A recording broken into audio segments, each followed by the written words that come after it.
और ये खबर भरतपुर से है। भरतपुर में एसीबी ने कार्रवाई की है। 2000 रुपए की रिश्वत लेते हुए आरबीएम अस्पताल के एक डॉक्टर को ट्रैप किया। ऑपरेशन करने की एवज में रिश्वत मांग रहा था। आरोपी डॉक्टर अनिल गुप्ता को गिरफ्तार किया गया। आरबीएम अस्पताल में फिलहाल कार्रवाई चल रही है। सीईओ परमेश्वर लाल के नेतृत्व में ये कार्रवाई की गई है।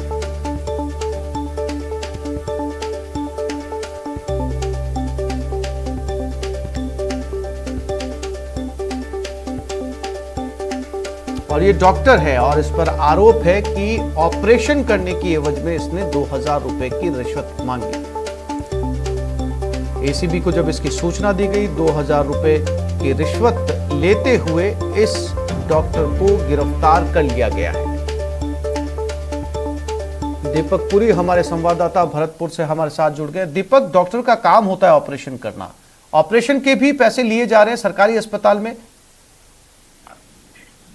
देखिए आसिफ, ये कोई बड़ी बात नहीं कहा जा सकता है इसको, क्योंकि अब ये एक कहा जा सकते हैं कि इनका एक रोजगार बन गया है। इस तरीके से चिकित्सकों द्वारा रिश्वत लिया जाना और अन्य विभागों में भी रिश्वत लिया जाना एक आम बात हो गई है। अब ऐसे में इस डॉक्टर को जो है 2000 रुपए की रिश्वत लेते हुए ट्रैप किया गया है। 1000 रुपए कल सत्यापन के दौरान इस डॉक्टर ने ले लिए गए थे और 1000 रुपए आज रंगे हाथों लेते हुए एसीबी की टीम ने गिरफ्तार किया है। ये डॉक्टर है, इसने पीड़ित से जो पाइल्स का ऑपरेशन है उसकी ऑपरेशन करने की एवज में ये राशि मांगी थी। और पहले जो ये डॉक्टर है आरोपी अनिल गुप्ता, ये पहले भी एसीबी के हाथों ट्रैप हो चुका है। पहले भी रिश्वत के मामले में चल रहा था, उस केस का भी समाधान नहीं हो पाया। उससे पहले आरोपी अनिल गुप्ता एक बार फिर ट्रैप हो गया। ऐसे में कहा जा सकता है कि जो अब भ्रष्टाचार का वो मामला है वो लगातार बढ़ता जा रहा है, क्योंकि आए दिन देखा जा रहा है कि कहीं ना कहीं एसीबी की कार्रवाई होती है और लोग ट्रैप होते हैं। तो ऐसे में अब एसीबी भी कड़ा शिकंजा कस रही है और लगातार जो है भरतपुर में भी ट्रैपिंग की कार्रवाइयों को अंजाम दिया जा रहा है। लगातार आए दिन नई कार्रवाइयां एसीबी की तरफ से देखने को मिल रही है। जी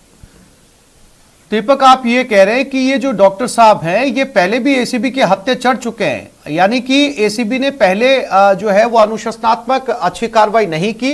यही वजह है कि डॉक्टर साहब अब आदतन जो है वो भ्रष्टाचार में लिप्त हो चुके हैं। दूसरी बार एसीबी ने इनको पकड़ा है।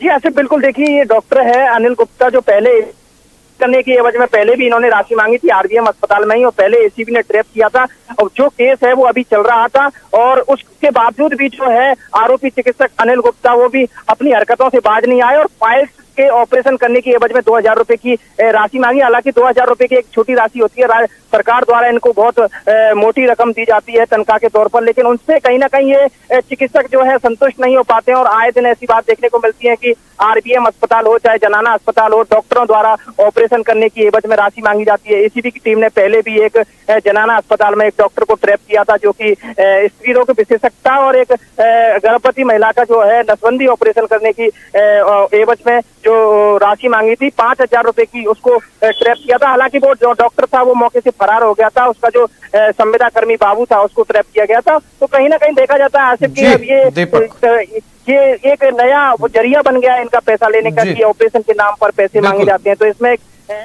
दीपक जी, जानकारी के लिए आपका धन्यवाद।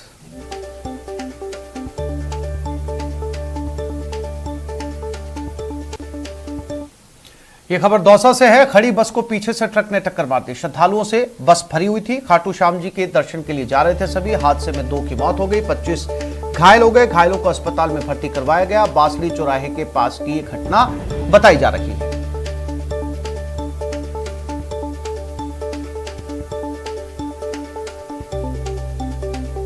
तो दौसा में एक खड़ी बस को पीछे से ट्रक ने टक्कर मार दी और बताया जा रहा है कि बस श्रद्धालुओं से भरी हुई थी। खाटू श्याम जी के दर्शनों के लिए ये सभी लोग जा रहे थे और उसके बाद ये एक्सीडेंट हुआ। इस हादसे में 2 लोगों की मौत हो गई, 25 लोग घायल हैं। आप अस्पताल की तस्वीरें देख सकते हैं। 25 लोगों को एडमिट वहां पर करवाया गया है। असल में ये रोड जो बांसली पुलिया रास्ता में पड़ता है दौसा रोड पे, तो वहाँ पर गाड़ी एकदम से पंचर हुई है, यानी टायर पहले ब्लास्ट हुआ है एकदम से, और ड्राइवर कंडक्टर उतर के उसमें से अपना गाड़ी का टायर वायर चेंज कर रहे थे। पीछे से जो ट्रक आया है उस ट्रक ने काफ़ी स्पीड में आके और बस ने पीछे से टक्कर मारी है। अपने सैथल के पास में बांसली मोड़ है, वहाँ एक्सीडेंट हुई थी और वहाँ से एम्बुलेंस से तुरंत वहाँ पर जितने भी एक्सीडेंट कैंडिडेट हुए थे हमारे हॉस्पिटल की इमरजेंसी में 9 मरीज आए हैं, 9 में से 2 एक्सपायर हो गए और 4 की हालत थोड़ी गंभीर है, उनको जयपुर के लिए रेफर कर दिया। बस में ट्रक से एक्सीडेंट हो गया है, तो हम ज़ाब्ते सहित वहाँ पहुँचे। वहाँ पर एक बस जिसका टायर पंचर हो गया था, जो अपनी स्टेपनी चेंज कर रहे थे, जिसके पीछे से एक ट्रक ने टक्कर मार दी। तो बाहर खड़े लोग, उस बस के बाहर भी लोग खड़े हुए थे जो घायल हो गए। सभी घायलों को 4-5 एम्बुलेंस बुला करके और उनको सभी को जिला अस्पताल में भर्ती करवाया गया है। और ये खबर जालोर से 1 लाख के इनामी तस्कर को गिरफ्तार कर लिया गया है। 2 पुलिस जवानों की हत्या का आरोप भी है इस पर। पुलिस के जवानों पर इसने अंधाधुंध फायरिंग की थी। भाटीप गांव में घेराबंदी करके इसको गिरफ्तार किया गया। आरोपी के कब्जे से हथियार भी बरामद किए गए। भीलवाड़ा राजू फौजी गैंग से ये खबर है। पुलिस और गैंग बदमाशों के बीच फायरिंग हुई थी। 2 पुलिसकर्मियों की हत्या का आरोपी बाबूराम गिरफ्तार हुआ है। जालोर के करेड़ा थाना क्षेत्र में भटीप गांव में एनकाउंटर हुआ था। पुलिस पर बाबूराम ने फायरिंग की थी। बचाव में पुलिस ने भी गोली चलाकर जवाब दिया। गोली लगने से बाबूराम घायल हुआ। पुलिस ने दबोच लिया।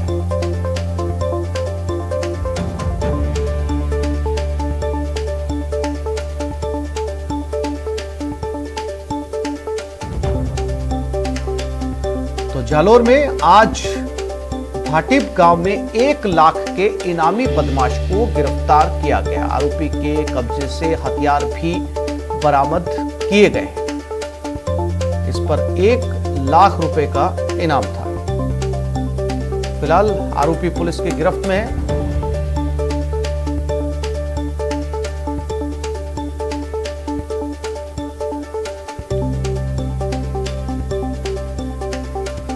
और मनीष हमारे साथ भीलवाड़ा से और श्याम बिश्नोई जालोर से हमारे साथ जुड़ गए हैं। सबसे पहले मनीष के पास चलते हैं। मनीष, इसे एक पुलिस की बड़ी कामयाबी के तौर पर देखा जाएगा क्योंकि 1 लाख रुपए का इनामी बदमाश था। ये पूरा घटनाक्रम जो है वो 10 अप्रैल की रात को शुरू हुआ था, जहां पर अवैध तस्करी मादक पदार्थों से करते हुए राजू फौजी की जो गैंग थी उसके गुर्गों ने रायला और कोटड़ी थाने के 2 कांस्टेबलों की गोली मारकर हत्या कर दी थी। जिसके बाद में राजस्थान पुलिस की काफी किरकिरी हुई थी, क्योंकि आमजन जब सुरक्षित नहीं है तो पुलिस के लोगों को ही, पुलिस कर्मियों को ही गोली मारी जा रही है। इसको लेकर के विपक्ष ने भी जमकर सरकार को घेरा था, जिसके बाद पुलिस ने इसे चुनौती मानते हुए जो अपराधी हैं उन पर, राजू फौज की गैंग पर शिकंजा कसना शुरू किया। और उसी के मद्देनजर ये पुलिस को 4 दिन के अंदर दूसरी बड़ी सफलता मिली है। 4 दिन पहले ही एनकाउंटर के डर से, पुलिस एनकाउंटर के डर से एक आरोपी रमेश बिश्नोई उर्फ रमेश भानिया ने चित्तौड़गढ़ में एनडीपीएस कोर्ट में सरेंडर किया था। उस पर भी 1 लाख रुपए का इनाम घोषित था। जिसके बाद में आज जो पुलिस की टीम है इसको जालोर में बड़ी सफलता मिली है, जिसके चलते ही जो आरोपी हैं इसको आज गिरफ्तार कर लिया गया है। इसके पैर में भी गोली लगी है। जी श्याम, सीधे तौर पे इसे एनकाउंटर के तौर पर देखा जा सकता है क्योंकि आमने सामने की फायरिंग हुई है और पुलिस की फायरिंग जो है वो सीधी आरोपी के पैरों में लगी। यही कारण था कि आरोपी इस वक्त पुलिस की गिरफ्त में है। एनकाउंटर तो नहीं कहा जा सकता क्योंकि 3 जिलों की संयुक्त कार्रवाई है। भीलवाड़ा, जालोर और बाढ़ में 3 जिलों की पुलिस ने घेराबंदी करते हुए भाटीप गांव में जो ये आरोपी है ये अपने ननियाल में था और पुलिस को पूरी मुखबिर सूचना दी। उसके बाद में गिरफ्तार करने गए थे। इस दौरान आरोपी ने पुलिस के ऊपर फायरिंग की, तो इस दौरान जो है पुलिस ने बचाव में क्रॉस फायरिंग की, जिससे आरोपी के पैर में ये गोली लगी है और फिलहाल उसका अस्पताल में इलाज चल रहा है। जालोर एसपी श्याम सिंह से भी बात हुई है, उनका इलाज चल रहा है। उसके बाद में वापस उसे करड़ा पुलिस में लाया जाएगा, क्योंकि कहा जा सकता है कि ये भीलवाड़ा से पूरा जुड़ा हुआ मामला था। तो कहीं ना कहीं कहा जा सकता है ये भीलवाड़ा पुलिस को बड़ी सफलता हाथ लगी है। भीलवाड़ा पुलिस अधीक्षक है विकास शर्मा के निर्देशन में ये जो टीम गठित होकर के जालोर पहुंची थी और उसके बाद में रात को 3 से 4 बजे के बाद ये करड़ा पुलिस थाना क्षेत्र के भाटीप गांव में कार्रवाई को अंजाम दिया गया, जिसमें मुखबिर के दौरान फायरिंग भी हुई थी, जिसमें अपराधी के पैर में गोली लगी थी। हालात ज्यादा खराब होने की वजह से जालोर जिला मुख्यालय स्थित अस्पताल में ले जाया गया और वहां पर इलाज चल रहा है। जी, आप दोनों साथियों का बहुत शुक्रिया तमाम जानकारी देने के लिए।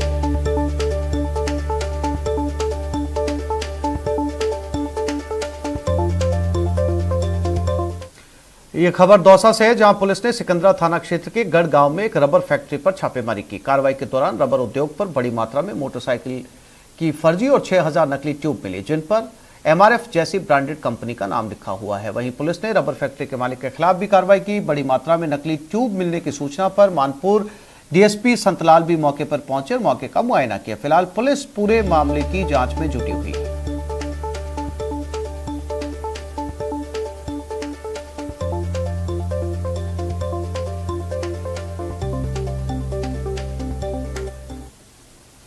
और ये खबर भी दौसा से मिल रही है। एक विवाहिता की मौत पर बवाल मच गया। महिला की संदिग्ध परिस्थितियों में मौत हुई है। महिला के परिजनों ने अंतिम संस्कार को रुकवा दिया है। ससुराल पक्ष पर चोरी छिपे अंतिम संस्कार कर रहा था। सूचना पर मौके पर पुलिस पहुंची। पूरे मामले की जांच में पुलिस जुट गई है। आज महिला का अंतिम संस्कार होगा।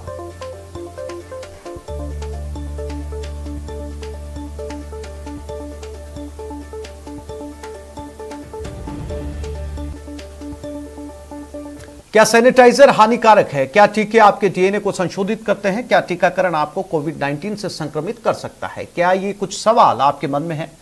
अब एक जगह है जहां आपके सभी प्रश्नों का उत्तर दिया जा सकता है और ये सब आपके फोन पर है। नेटवर्क 18 और फेडरल बैंक के राष्ट्रव्यापी वैक्सीन जागरूकता अभियान के तहत कोविड-19 के खिलाफ Sanjeevani short of life Sanjeevani WhatsApp helpline शुरू की गई है। आपको बस 7977773753 नंबर पर व्हाट्सएप करना है और आपको तुरंत अपने उत्तर प्राप्त होंगे। जानकारी जिसे जांच और क्रॉस चेक किया गया है। तो आगे बढ़े, कोविड-19 पर अपने प्रश्नों को व्हाट्सएप करें और अपनी जरूरत की सभी जानकारी प्राप्त करें।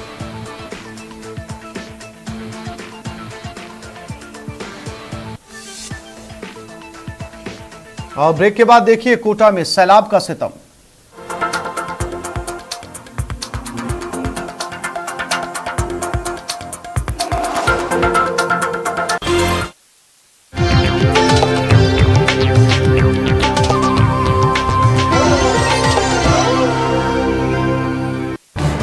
इस न्यूज हेडलाइंस के प्रायोजक पेट सफा आयुर्वेदिक चूर्ण।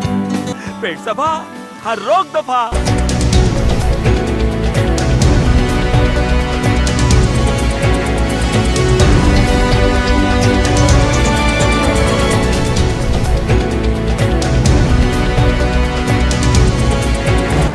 इस न्यूज हेडलाइंस के प्रायोजक पेट सफा आयुर्वेदिक चूर्ण। पेट सफा, हर रोग दफा।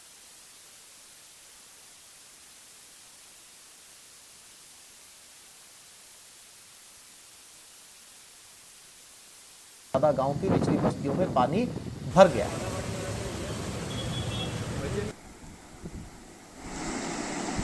उधर दौसा में भी बरसात की वजह से सड़कें सरोवर जैसी बन गई। जल जमाव की वजह यहां लोगों को खासी परेशानी का सामना करना पड़ा, जबकि बरसात के पानी से खेत ऐसे नजर आए जैसे समंदर बन गए हों।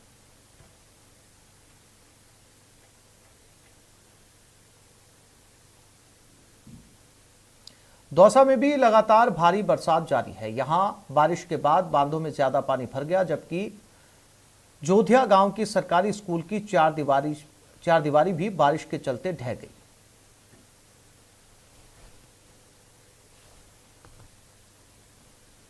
ये देखिए, बारां जिले के बीते 3 दिनों से लगातार बारिश जारी है। यहां बारिश की वजह से जनजीवन पूरी तरीके से अस्त व्यस्त हो गया। बरसात से नदी नाले उफान पर हैं, सड़कें तालाब में तब्दील हो चुकी हैं। ये देखिए, हमारे घर में टोंक जिले में हो रही बरसात से किसानों के चेहरे खिल उठे। वहीं कई लोगों के लिए बारिश मुश्किल का सबब बन गई। निवाई में हुई बरसात ने नगर पालिका की ड्रेनेज सिस्टम की पोल खोलकर रख दी। और कोटा में बारिश का कहर जारी है। सांगोद कस्बा पानी पानी हो गया। सेना और एसडीआरएफ सुबह से ही मोर्चा संभाल रखा है। झालावाड़ के भीम सागर बांध से की गई पानी की निकासी से सांगोर कस्बा पानी में डूब गया। इससे कई लोग घरों में कैद हो गए। इलाके में बिगड़ते हालात को काबू में करने के लिए देर रात सेना की टुकड़ी सांगोद पहुंची। सेना की टुकड़ी एसडीआरएफ के साथ कंधे से कंधा मिलाकर राहत और बचाव कार्य में जुट गई। बिगड़ते हालात को काबू में करने के लिए भीम सागर बांध पानी की निकासी देर रात बंद कर दी गई। पार्वती चंबल और काली सिंध नदी भी उफान पर है। राजस्थान का एमपी से इटावा के नजदीक पार्वती नदी में उफान आने से संपर्क फिर से कट गया है।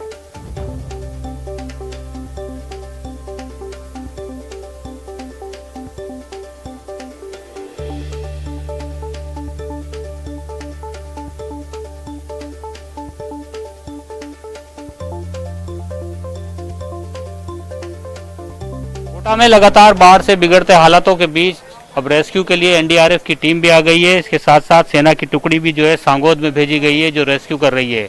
एसडीआरएफ के साथ साथ जो सिविल डिफेंस की टीम है वो भी जुटी हुई है और एनडीआरएफ ने अब मोर्चा संभाल लिया है। मेरे साथ एनडीआरएफ के चीफ मौजूद हैं, इन्हीं से बात करते हैं किस तरह का इंतजाम है और किस तरह रेस्क्यू किया जाएगा। सर, कितनी टीमें तैनात की गई है और सांगोद में, क्योंकि हालात विकट बने हुए? सांगोद में एनडीआरएफ की एक टीम गई हुई है, साथ में एसडीआरएफ की टीम भी लगी हुई है। दोनों के सहयोग से वो ऑपरेशन को अंजाम दिया जाएगा। एनडीआरएफ की टीम उदयपुर से डाइवर्ट करके सांगोद भेजी गई है और वो पहुंच गई है और उसने रेस्क्यू स्टार्ट कर दिया गया है। तो वहाँ पे जो है जो फंसे हुए हैं उनको निकालने के लिए जो ऑपरेशन स्टार्ट हो गया है। सभी रास्ते बंद थे, उन रास्तों में जो है बीच में ट्रैक्टरों के माध्यम से बोट वगैरह ले जाके और वहाँ पे पहुँच के और ऑपरेशन स्टार्ट कर दिया गया है। क्या किस तरह से जो है रेस्क्यू किया जाएगा, क्या संसाधन अपने लेकर के गए? हमारी जो टीम जाती है, एक टीम के साथ में 4 बोट होती है, 4 ओबीएम होती है, इसके अलावा सभी रेस्क्यूअर होते हैं, डीप ड्राइवर होते हैं, और जिससे कि साथ में उनको जा सकें और उनको बचा सके ग्रामवासियों को पीपी किट के माध्यम से, साथ में जिससे कि कोविड का भी थोड़ा ध्यान रखा जाए और सभी को इवैक्यूएट कर सके। अभी हालात, क्योंकि राजस्थान की दूसरी जगहों पर भी जो है हालात खराब नजर आ रहे हैं, तो क्या ओवरऑल राजस्थान की बात करें तो किस तरह से एनडीआरएफ टीम काम कर रही है? हमारी पहले जो रेस्क्यू टीम है एक 12 गई हुई है, जो पिछले 5 दिन से लगातार वहाँ ऑपरेशन कर रही है, जिसने किशनगंज में ऑपरेशन किया था। अभी छबरा पे गई हुई है, बारमती नदी पार करके। वो भी वहाँ पे ग्रामवासी 200-300 ग्रामवासी फंसे हुए हैं उस गांव में पानी भरने की वजह से। तो वहाँ पे भी जो है रेस्क्यू ऑपरेशन स्टार्ट कर दिया है और वो टीम वहाँ पे कार्यरत है और कार्य कर रही है। तो रेस्क्यू जो है तत्काल रेस्क्यू हो, इसके लिए आप लगातार कोऑर्डिनेट कर रहे हैं टीम को? हम सभी दोनों टीम कमांडरों से समय समय पर कांटेक्ट कर रहे हैं, उनसे अपडेट्स ले रहे हैं और जैसे ही उनको डायरेक्शन दे रहे हैं जिस हिसाब से कि जो सिचुएशन बदल रही है उसके हालात के हिसाब से। सहयोगी मुकेश के साथ शाकिर अली, न्यूज़ 18 कोटा। लोकसभा अध्यक्ष ओम बिरला आज से हाड़ौती के दौरे पर हैं। हाड़ौती में लगातार बरसात से बिगड़े हालातों का जायजा लेंगे। बिरला बूंदी जिले में अतिवृष्टि से प्रभावित इलाकों का दौरा भी करेंगे। केपाटन में दीवार गिरने से 7 लोगों की मृत्यु की घटना के बारे में भी जानकारी ली जाएगी। मृतकों के परिजनों को ढांढस बनाने भी पहुंचेंगे। बाढ़ग्रस्त आधा दर्जन गांव का दौरा करने का कार्यक्रम है। लोकसभा अध्यक्ष ओम बिरला कोटा उत्तर क्षेत्र में भी बाढ़ग्रस्त जल प्रभाव वाले इलाकों का दौरा करेंगे।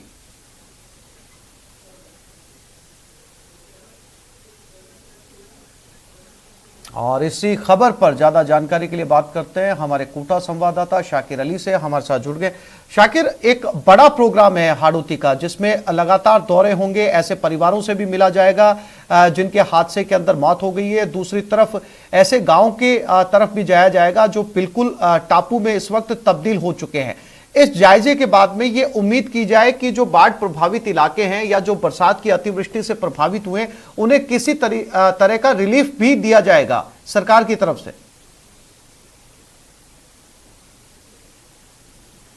जी देखिए आसिफ, सबसे पहले तो मैं बता दूं कि लोकसभा स्पीकर ओम बिरला का जो प्रोग्राम है उसमें तब्दीली हो गई है। अब वो जो है पहले सांगोद जा रहे हैं और कोटा एयरपोर्ट पर जो है विशेष हेलीकॉप्टर जो है वो मंगवाया गया है। कुछ देर में जो है लोकसभा स्पीकर इस हेलीकॉप्टर के जरिए सांगोद पहुंचेंगे, क्योंकि सांगोद में बाढ़ के हालात बन गए हैं और रात से ही वहां पर जो है हालात विकट हैं। एनडीआरएफ की टीम, एसडीआरएफ की टीम जो है लगातार वहां पर रेस्क्यू करने में जुटी है। ऐसे में लोकसभा स्पीकर ने एक विशेष ये हेलीकॉप्टर जो है वो मंगवाया गया है और इसके जरिए वहाँ पर बाढ़ में जो फंसे हुए लोग हैं उनको निकालने की भी कोशिश की जाएगी। इसके साथ ही स्पीकर ओम बिरला खुद भी जो है पूरे क्षेत्र का हवाई निरीक्षण भी करेंगे, क्योंकि सांगोद में जिस तरह से भीमसागर बांध से पानी की निकासी की गई थी उसके बाद लगातार जो है उजाड़ नदी उफान पर आ गई थी और उजाड़ नदी के उफान पर आने के बाद में सांगोद कस्बा जो है टापू में तब्दील हो गया। तो एयरपोर्ट जो लोकसभा स्पीकर जब कोटा पहुंचे थे उसके बाद में जब रात को जब ये हालात बिगड़े तो उन्होंने लगातार जो है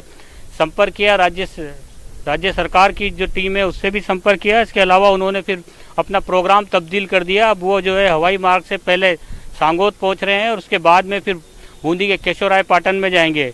एडिशनल एसपी मेरे साथ मौजूद हैं यहाँ पर जो व्यवस्था में। जी सर, किस तरह का प्रोग्राम रहेगा, क्योंकि सांगोद में हालात खराब होते चले जा रहे हैं? हाँ, पहले लोकसभा स्पीकर साहब का प्रोग्राम केशवरायपाटन जिला बूंदी का था, लेकिन अत्यधिक बारिश के कारण सांगोद और अंता इलाके में भी विजिट का प्रोग्राम थोड़ा चेंज हुआ है और उसके बाद केशवरायपाटन जाने का प्रोग्राम है। हो सकता है दिन में कोई और फेरबदल हो जाए। अभी तक यहाँ हेलीकॉप्टर से अंता जाने का प्रोग्राम। सर, कोटा की बात करें तो कोटा में हालात अभी सामान्य हैं, हालात कोटा में इतने खराब नहीं है, लेकिन ग्रामीण इलाकों में जो है लगातार नदियाँ उफान पर आने से स्थितियाँ बिगड़ रही हैं। जो निचले इलाके हैं उनमें निश्चित तौर पे काफ़ी मात्रा में पानी भरा हुआ है और कुछ गांव कोटा ग्रामीण के जो हैं वहाँ जल स्तर काफ़ी ऊपर आने के कारण समस्या है। वहाँ पूरा कोटा ग्रामीण का पुलिस प्रशासन और साहब सभी वहाँ नजर बनाए। शाकिर, जैसा कि आपने बताया कि लोकसभा स्पीकर का प्रोग्राम में अचानक से बदलाव आया है, उन्होंने अपनी लोकेशन को बदल दिया, अब वो चॉपर के जरिए जो है वो गांव का दौरा करेंगे। कितनी देर में शाकिर लोकसभा स्पीकर यहां पर पहुंचने वाले हैं, और जो प्रोग्राम आज के लिए रद्द किए गए हैं क्या वो सेकंड हाफ में पूरे किए जाएंगे? सर रवाना हो गए क्या वहाँ से? जी देखिए आसिफ, कुछ देर बाद जो है लोकसभा स्पीकर यहाँ पहुँचने वाले हैं, क्योंकि हेलीकॉप्टर जो है वो आ चुका है और जो प्रोग्राम उनका जो तब्दीली की गई है वो अब यहाँ से सीधे सांगोद पहुँचेंगे। सांगोद में क्योंकि एनडीआरएफ एसडीआरएफ की टीमें लगातार जुटी हुई है, जिला प्रशासनिक अमला जो है वो पूरी तरह से वहाँ जुटा हुआ है, क्योंकि पूरा गाँव टापू में तब्दील हो गया है। एक हिंगी जो छात्रावास है जहाँ पर जो है 30 लोग फंसे हुए थे, उनको निकालने की कोशिश की जा रही है। इसके अलावा ग्रामीण इलाका है, क्योंकि बाजारों में भी जो है 5 से 7 फीट पानी भर गया है, तो उसके लेकर के जो है तमाम इंतजाम वहाँ पर किए जा रहे हैं। संभागीय आयुक्त, जिला कलेक्टर, जो रूरल एसपी हैं, वो तमाम लोग जो है सांगोद में मौजूद है। रास्ता क्योंकि कोटा से सांगोद पहुँचने का सड़क मार्ग पूरी तरह से बाधित हो चुका है, ऐसे में हवाई मार्ग ही जो है इस समय सुगम नजर आ रहा है। इसलिए लोकसभा स्पीकर ओम बिरला ने जो है प्रोग्राम में तब्दीली की है और अब वो हेलीकॉप्टर के जरिए पहुंच रहे हैं, और उस हेलीकॉप्टर को विशेष रूप से इसलिए भी बुलवाया गया है कि जो लोग फंसे हुए हैं उनको हेलीकॉप्टर की मदद से भी रेस्क्यू किया जा सके। तो कुछ ही देर में जो है लोकसभा स्पीकर यहाँ पहुंचेंगे एयरपोर्ट पर। अपडेट आपसे हम लेते रहेंगे। फिलहाल तमाम तस्वीरें और जानकारी के लिए आपका धन्यवाद।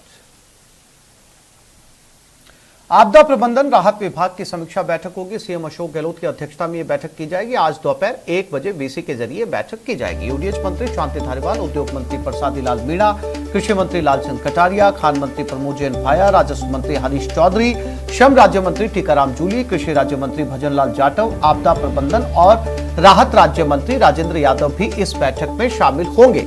मुख्य सचिव निरंजन आर्य, डीजीपी एमएल लाठर, प्रमुख सचिव गृह अभय कुमार, प्रमुख सचिव वित्त अखिल अरोड़ा, प्रमुख सचिव मुख्यमंत्री कुलदीप राका, प्रमुख सचिव आपदा प्रबंधन आनंद कुमार, एडीजी एसडीआरएफ सुष्मित विश्वास इसमें शामिल होंगे। कोटा, बारा, बूंदी, झालावाड़ और धौलपुर जिले के कलेक्टर एसपी भी इस बैठक में शामिल होने जा रहे हैं। संभागीय आयुक्त कोटा और पुलिस के महानिरीक्षक भी शिरकत करेंगे। संभागीय आयुक्त भरतपुर और पुलिस महानिरीक्षक भी इस बैठक में शामिल होने जा रहे हैं।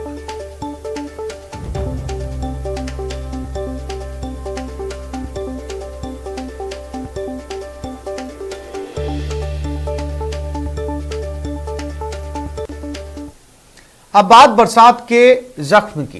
कोटा समेत हाड़ौती इलाके में आई बाढ़ ने काफी नुकसान पहुंचाया। हजारों आशियाने सैलाब की भीड़ चढ़ गए तो घर का सामान बाढ़ में बह गया। फसलों को नुकसान पहुंचा। अब उम्मीद है सरकार से। देखिए कोटा पर सैलाब के सितम की रिपोर्ट।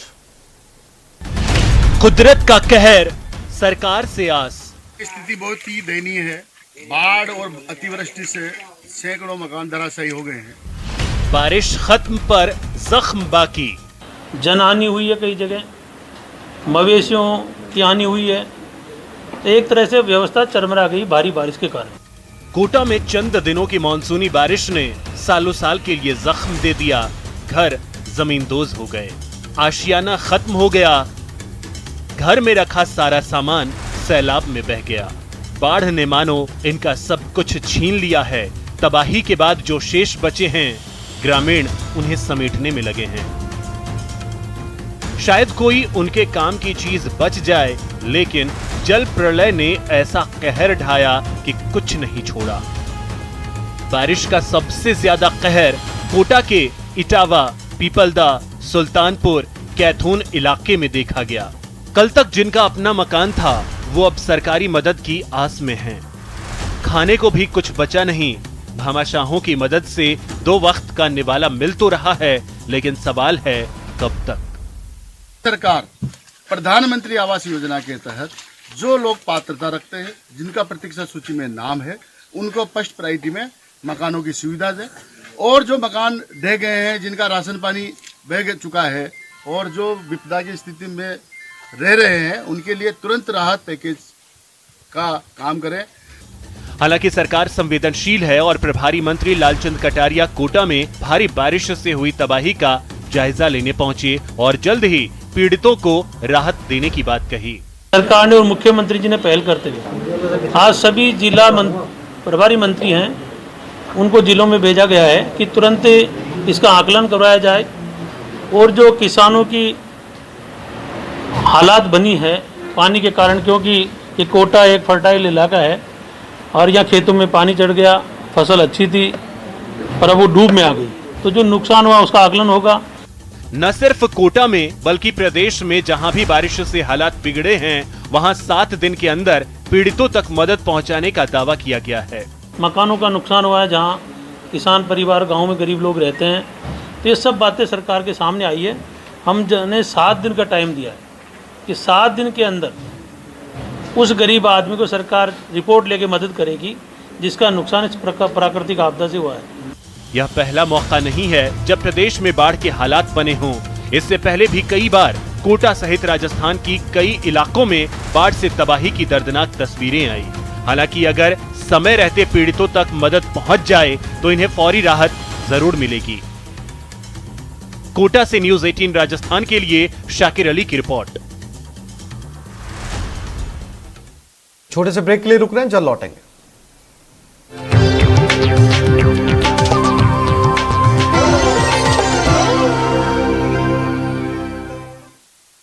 मानसून मेहरबान है, लगातार